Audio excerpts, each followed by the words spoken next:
Sale tour à Elena, mais Margarita, nous sommes de son côté. Et nous voulons découvrir ce qui s'est passé le jour où ils l'ont renvoyé. Et donc oui, nous avons besoin de ton aide, Margarita. Eh bien oui, j'aimerais bien pouvoir vous aider, mais je ne sais pas comment. Moi, je ne sais rien. Si, tu sais. Tu as parlé avec elle et tu sais où elle est. Non, je vous jure que non. Margarita, si vous êtes vraiment l'amie d'Elena, vous n'avez pas le droit de vous taire en ce moment, parce que vous seriez complice de l'injustice dont elle est la victime. Franchement, ce document ne vous paraît pas suffisant? Margarita, fais-nous confiance, s'il te plaît. Dis-moi, où est Elena? Mais je lui ai promis sur ce que j'avais de plus cher que je ne le dirai à personne. Et encore moins à vous. Je ne peux pas manquer à ma promesse. Comprenez-moi, s'il vous plaît. Tu as deux options. Si tu te tais, tu deviendras alors complice de cette injustice. Et crois-moi, tu auras des remords jusqu'à la fin de ta vie. Mais si tu nous dis où elle se trouve, je te jure qu'elle t'en sera reconnaissante. Elle habite dans un immeuble, un genre de pension. Où ça?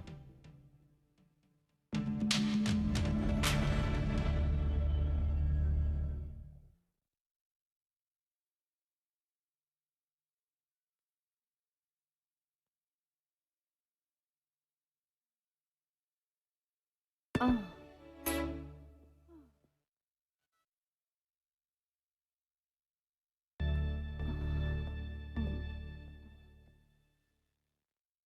Ça s'est passé comment? Comme ci, comme ça, maman. Attention, ma fille, tu vas te brûler. Mm. Parce que c'est très chaud. D'abord, il faut être agressif, mais pas trop avec le client. Et ensuite, il faut passer des heures pour le convaincre. Qu'est-ce que ça veut dire, Paloma? Tu n'as rien vendu? Non, non, bien sûr que j'en ai vendu. Ah, Mais c'est très difficile, maman. Premièrement, il faut attendre au moins 2 heures. Ensuite, rentrer de force dans le bureau, leur parler de l'encyclopédie, refuser les invitations à manger. Tu vois le genre, bon. Non, c'est vraiment beaucoup de travail, maman. mais qu'est-ce que tu en penses? Ça va nous convenir si tu continues avec ça? Oui, bien sûr, bien entendu. Mais je commence à travailler, je cherche mes marques, non?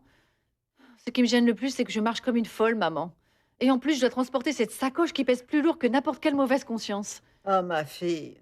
Mais tu sais quoi? La bonne nouvelle, c'est que nous allons manger. Je t'ai fait ton plat préféré. Je vais te C'est servir, gentil. hein? Je meurs de faim, Oui, tu sais. Paloma. Dis-moi, tu as toujours un peu d'argent pour les repas de la semaine?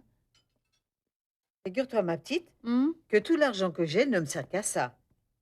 Hein? Et en plus, nous venons de recevoir la facture du loyer de cette semaine, Paloma. Ah non, non. Mais bah, bon, toi, tu ne dois pas te préoccuper de ça parce que j'ai parlé avec les gens du syndic, tu vois, et ils nous ont trouvé une petite chambre qui nous ira très bien. Et ils m'ont dit que si on voulait, on pouvait s'y installer aujourd'hui. Tu en penses quoi? Non, non, même parle pas de déménagement, maman, parce que j'ai encore 2 rendez-vous importants dans l'après-midi. Ah, ma fille. Allô? Elena? Qui est à l'appareil? C'est moi, monsieur Georges Latorre. Que voulez-vous? Et Elena. Permettez-moi, Elena. J'ai besoin de parler avec vous parce que je veux éclaircir quelque chose. Qui vous envoie? Le distingué monsieur Sanchez Sambrano? Maintenant, qu'est-ce qu'il veut? Qu'est-ce qu'il veut me faire? Non, non, non, non. Je n'appelle pas de la part de Diego. Je vous appelle à titre personnel. Mais pourquoi?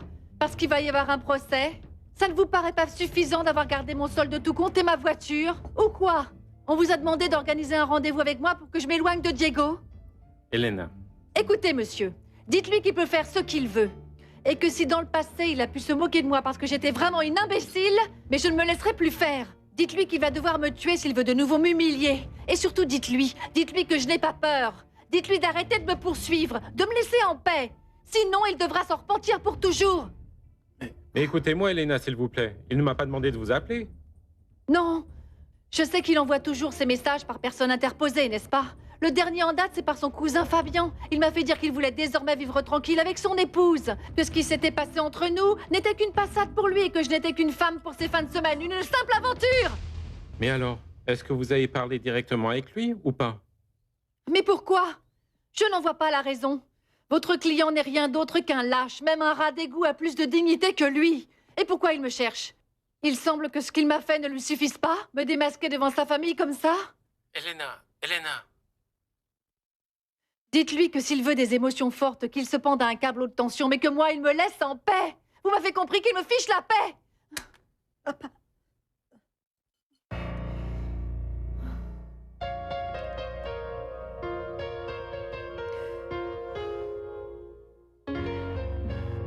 Paloma, mais que voulait-il, ma fille? Qu'est-ce que tu crois que l'avocat Diego voulait, maman?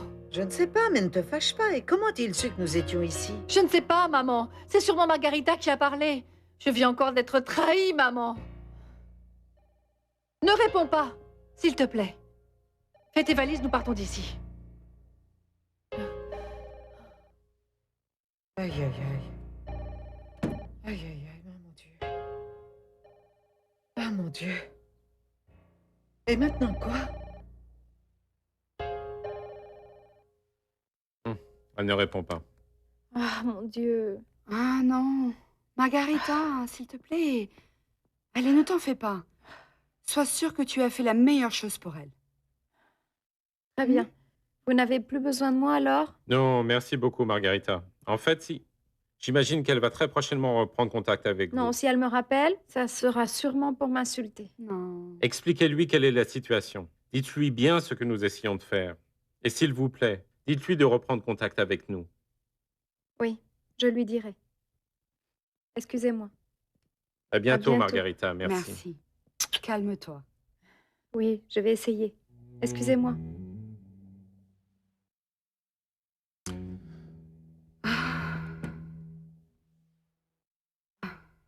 Je crois que nous devrions aller voir où elle habite.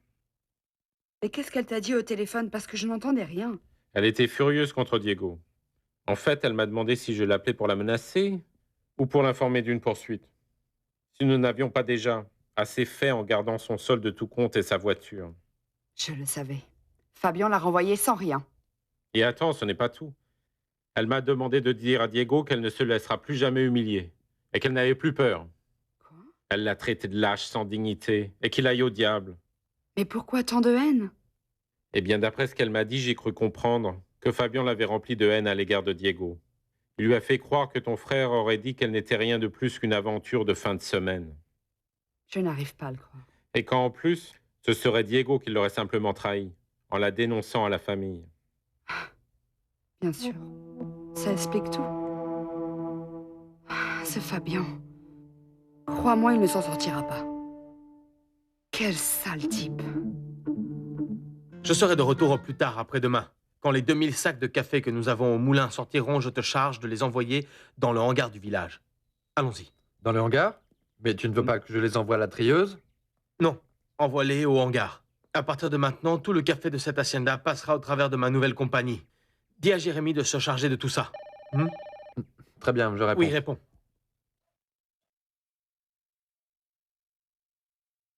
Allons-y. Et Aurelio? Il s'occupe de répondre au téléphone. Ah, ça doit être grand-mère qui veut savoir à quelle heure on rentre. Aurelio va le lui dire parce que nous sommes déjà en retard. Ah, mais c'est